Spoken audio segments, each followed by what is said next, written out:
అస్మద్గురుభ్యో నమః.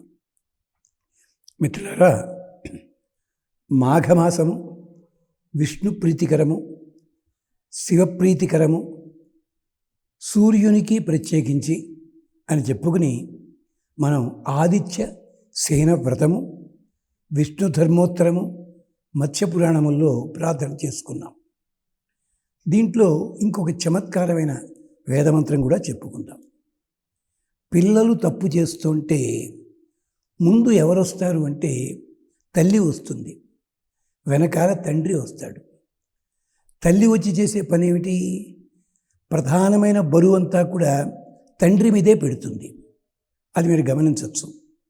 అందుకనే సీతాదేవి ముందు ఎక్కడికి వెళ్ళింది? లంకానగరం ముందే వెళ్ళింది.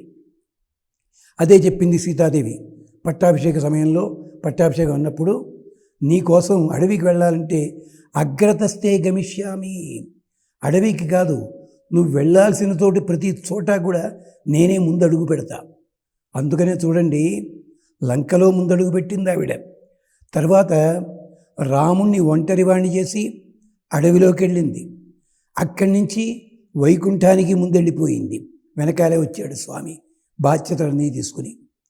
అందుకనే సూర్యోదయాన్ని ఋగ్వేదం చాలా అందంగా చెప్పింది. ఒక్క మాట వింటున్న వేద పండితులకి క్షమార్పణ చెప్పుకుంటూ, వేదమంత్రాలు నేను పక్కదారి పట్టించటం లేదు. వేదమంత్రముల అర్థం ప్రధానంగా ఉండనే ఉంది. అది సామాన్యులకు అర్థం కావడం కోసం పెద్దలు చెప్పిన విధానాన్నే, ఆ వైదిక విధానాన్ని సాధారణ పరిభాషలో చెప్తున్నాను తప్ప ఆ మంత్రాలకి అపచారం మాత్రం కలిగించటం లేదు. గమనించ ప్రార్థన, ఆశీర్వదించ ప్రార్థన. అది అంచేత ముందుగా ఉషస్సు వస్తుంది, వెనకాల సూర్యుడు వస్తాడు. నిజానికి సూర్యుడు ఉష వేరు కాదండి. సూర్యుడు దయించేటప్పుడు కాంతి ఉంటుంది చూచారా, అది ఉషస్సు. సూర్యుడు అస్తమించేటప్పుడు కూడా ముందు ఉషస్సే క్రమంగా మారుతుంది, తర్వాత సూర్యుడు అస్తమిస్తాడు, చీకట్లోకి వెళతాడు. అదనమాట. అంటే ముందుగానే తల్లి ముందు వెళ్ళి అన్నీ సిద్ధం చేస్తుంది. జనక మహారాజు సీతమ్మకి సూత్రాలు చెప్తూ అద్భుత రామాయణం అని చెప్పి, అమ్మా, భర్త కంటే ముందుగా నువ్వు నిద్రలేచి బయటికి రావాలి, భర్త నిద్రించిన తర్వాత నువ్వు నిద్రపోవాలి, ఈ నియమాల్ని చెప్పాడు. అది ఎక్కడ? అంతేకాదు, పడక గదిలోకి అతని కంటే ముందు నువ్వే వెళ్ళాలి. వెళ్ళి అతనికి ఏర్పాట్లన్నీ చూచి అతడు నిద్రించిన తర్వాత అప్పుడు నువ్వు నిద్రించాలి. సాయంకాలం ఉష కూడా అంతే. ఉషే ముందు నడుస్తుంది, సూర్యుడు తర్వాత అప్పుడు పూర్తి చీకటి. ఇది దాని వేదం చాలా అందంగా, తమాషాగా, వ్యంగ్యంగా చెప్పింది. సూర్యో దేవీం ఉషసం రోచమానాం మరియు నయోష అభ్యేతి పశ్చాత్. మానవుడన్నవాడు తన ప్రియురాలు ముందు నడుస్తుంటే వయ్యారంగా, వెనకాలే ప్రియుడైన మానవుడు నడిచినట్టుగా ముందు ఉషస్సు వస్తుందయ్యా, తర్వాత సూర్యుడు అర్యమా అతడు బయలుదేరి వస్తున్నాడు. దేనికోసం? ఎత్ర నరో దేవయంతం యుగాని వితన్వతే ప్రతి భద్రాయ భద్రం. మానవుల మీద నమ్మకం ఇది. దేవయంత, మానవులంతా ఇప్పుడు కాకపోతే ఏదైనా పూజ చేస్తారు కదా అని చెప్పే నమ్మకంతో సూర్యుడు వెనకాల వస్తున్నట్ట. ఉషస్సు మాత్రం, నాన్న నువ్వు ఇలా చేయ బాబు, ఇలా ఉండమ్మా అని చెప్పడానికి తల్లి వలె ముందు నడుస్తుంటే ఆయన ఆనందపడిపోతున్నట్ట మహానుభావుడు. సీతాదేవి కూడా అంతే కదా. నగల మూట కింద పడేసింది.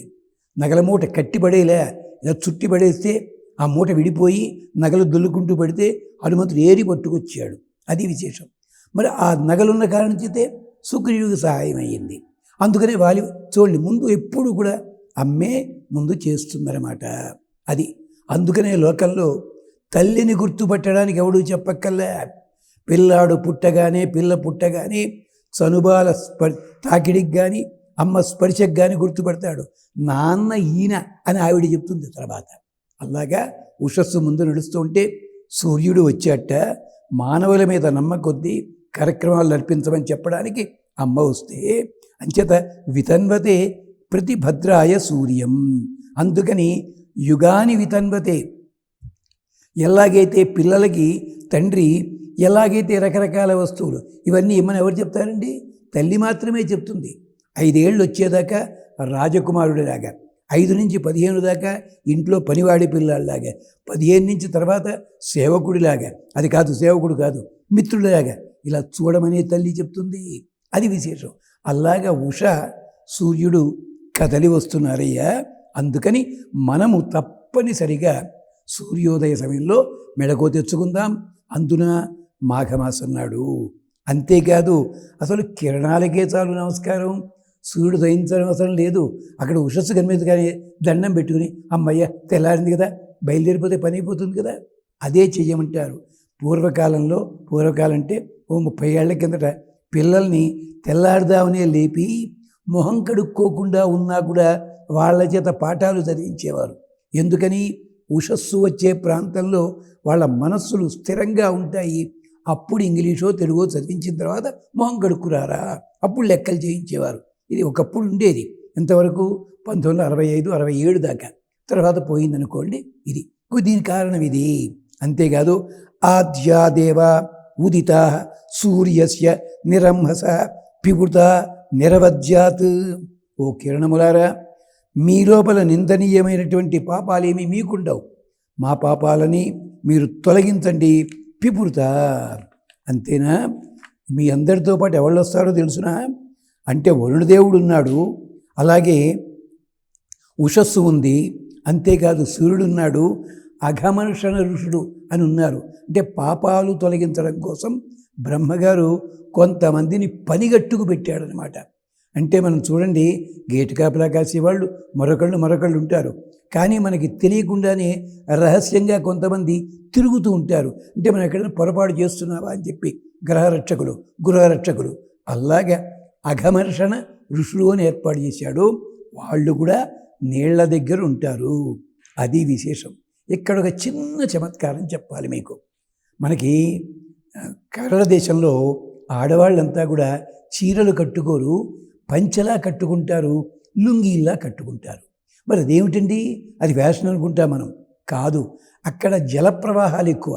జలప్రవాహాలు ఉన్నప్పుడు మిగిలిన వాళ్ళ చీరలు కట్టుకుంటే అవి దాన యాతన అవుతుంది. అందుకని వాళ్ళు లుంగీల్లా కట్టుకుని మడత పెట్టి పైకి సర్దుకుని దాటేటప్పుడు మాత్రం అలా మడత పెట్టుకుంటారు, దిగిన తర్వాత తీసేస్తారు. అప్పుడు మీకు వచ్చే అనుమానం మాకు తెలుసును.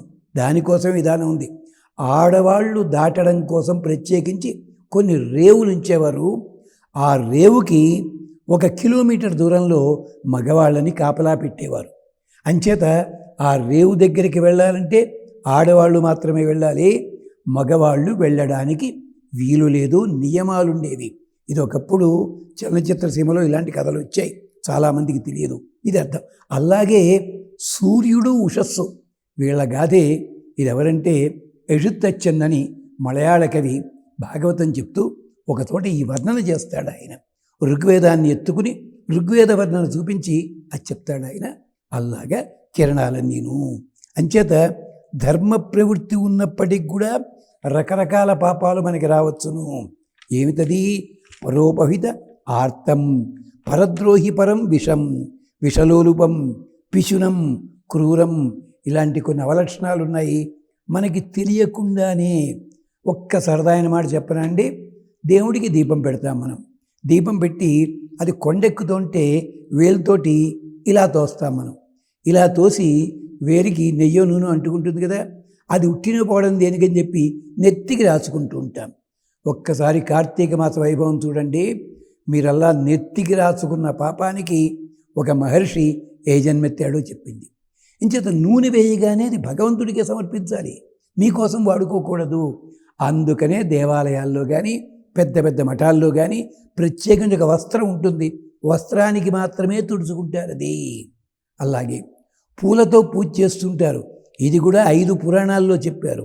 మనకి పువ్వులు చెప్తూ 108 నామాలు ఉన్నాయి, 108 పువ్వులు దొరకవు అని ఏం చేస్తాం? గులాబీ పువ్వుని కూడా రేకుల కింద విడగొట్టి పొరపాటుని పూల రేకులతో పూజ చేయకండి. పూల రేకులతో చేసినట్టయితే అనుభవించదగిన భార్యాభర్తల్ని విడగొట్టిన పాపానికి పోతాం. పువ్వులు దొరక్కపోతే 20 నామాలు కలిపి ఒక్కటే పువ్వు పెట్టండి. ఇలాంటి పాపాలు ఇవి కూడా తొలగుతాయి. విశేషాలు మళ్ళీ మనం మాట్లాడుకుందాం. అంతవరకు స్వస్తి.